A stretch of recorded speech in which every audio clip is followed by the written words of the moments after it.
أعوذ بالله من الشيطان الرجيم. بسم الله الرحمن الرحيم. In the name of Allah,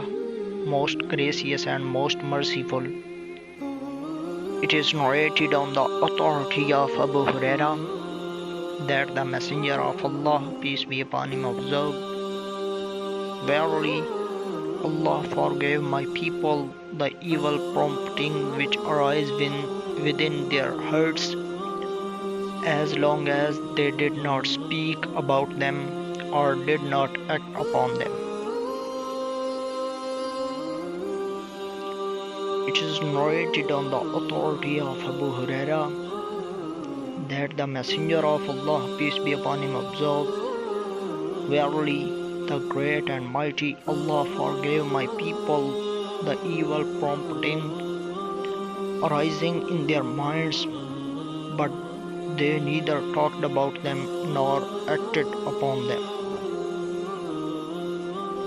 The same hadith has been narrated by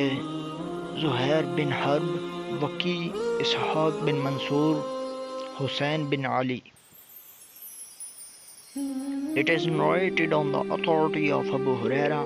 that the Messenger of Allah, peace be upon him, said, "The great and the glorious Lord said to angels, whenever my bondsman intends to call it an evil, do not record it against him, but if he actually commits it, then write it as one evil. And when he intends to do good but does not do it, then take it down as one act of goodness.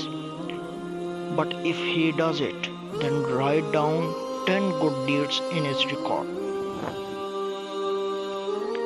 It is narrated on the authority of Abu Huraira that the Messenger of Allah, peace be upon him, observed, "Allah the great and glorious said, whenever my bondsman intends to do good but does not do it, I write one good act for him. But if he puts it into practice, I wrote from 10 to 700 good deeds in favor of him. When he intends to commit an evil but does not actually do it, do not record it, but if he does it, I write only one evil."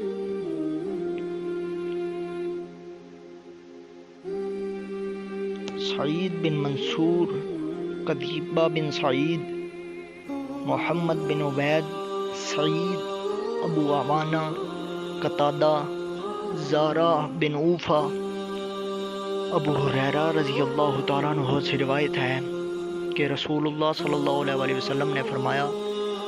کہ اللہ تعالیٰ نے میری امت کے لوگوں سے جو ان کے نفسوں میں وسوسے پیدا ہوتے ہیں، جب تک کہ ان کا کلام نہ کریں، یہ جب تک ان پر عمل نہ کریں، معاف کر دیا ہے۔ عمرو ناقد، ظہیر بن حرب، اسماعیل بن ابراہیم، ابو بکر بن ابی شیبہ، ابن مسہر، عبدہ بن سلیمان، ابن مسنا، ابن بشار، ابن ابی عدی، سعید بن ابو عروہ، قتادہ، زارہ بن اوفا، ابو ہریرہ رضی اللہ تعالیٰ عنہ سے روایت ہے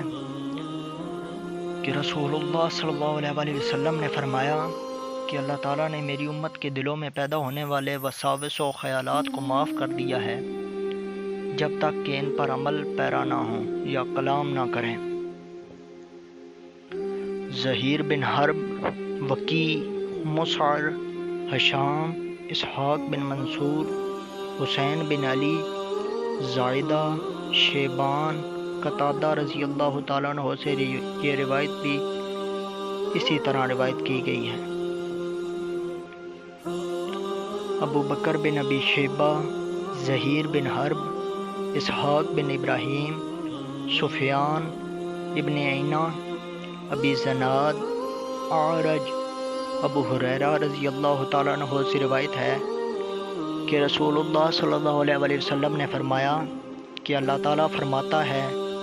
کہ جب میرا بندہ کسی گناہ کا ارادہ کرے تو اسے اس کے نامہ اعمال میں نہ لکھو، اگر وہ اس پر عمل کرے تو ایک گناہ لکھو، اور جب کسی نیکی کا ارادہ کرے تو اس نیکی پر عمل نہ کرے تو اس کے نامہ اعمال میں 1 نیکی لکھو، اور اگر اس نیکی پر عمل کر لے تو اس کی 1 نیکی کے بدلے میں اس کے نامہ اعمال میں 10 نیکیاں لکھو۔ یحییٰ بن ایوب، قتیبہ بن حجر، اسماعیل ابن جعفر، اولا، ابو ہریرہ رضی اللہ تعالیٰ عنہ سے روایت ہے کہ رسول اللہ صلی اللہ علیہ وآلہ وسلم نے فرمایا کہ اللہ تعالیٰ فرماتے ہیں کہ جب میرا بندہ نیکی کا ارادہ کرتا ہے اور اس پر عمل نہیں کرتا تو میں اس کے لیے 1 نیکی لکھتا ہوں، اگر اس نیکی پر عمل کر لے تو میں 10 گنا نیکیوں سے 700 گنا نیکیوں تک لکھتا ہوں، اور جب گناہ کا ارادہ کرے اور اس گناہ پر عمل نہ کرے تو میں اس کا گناہ نہیں لکھتا، اگر وہ اس گناہ پر عمل کر لے تو میں 1 ہی گناہ لکھتا ہوں۔ وما علینا الا البلاغ المبین۔